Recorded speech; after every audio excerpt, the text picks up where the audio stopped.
This is the Y exercise. Raise the hands up and give a slight, very mild squeeze at the bottom of the shoulder blades. Shoulder blades come together and down, give a slight squeeze. Don't extend through your back. That's the Y portion, so stay there. You actually don't need your full range, you can just come down to here.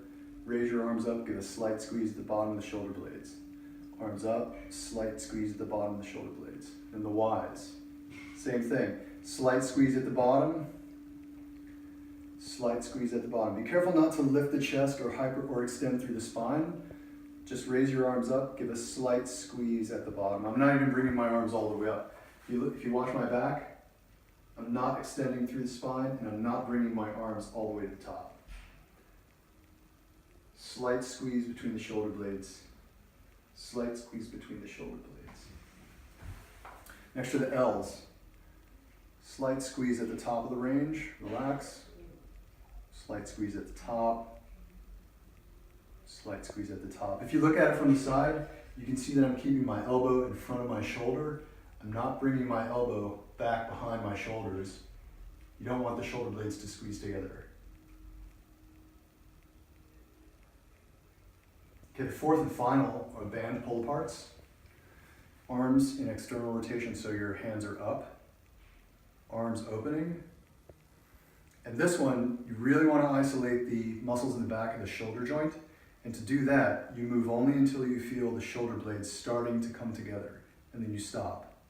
So if you look from the side, you'll see my arms are only opening to about here. When I feel my scapula starting to move towards each other, when I feel my shoulder blades starting to retract, I know I'm at the end of the range of motion for the posterior shoulder girdle muscles.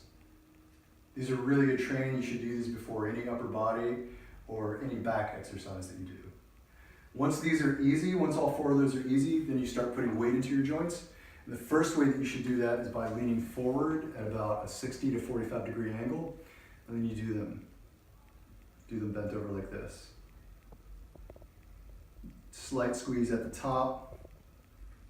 For the Y exercises, same with the I, slight squeeze at the top.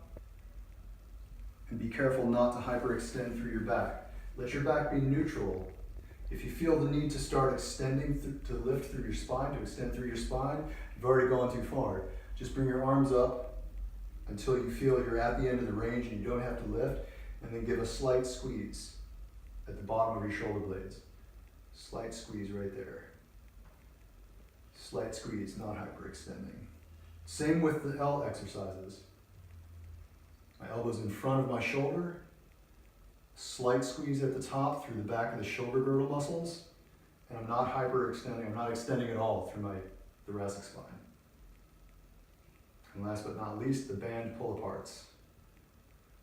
Feeling the shoulder blade starting to move, I stop there, come back and repeat. Shoulder blade moves, stop there.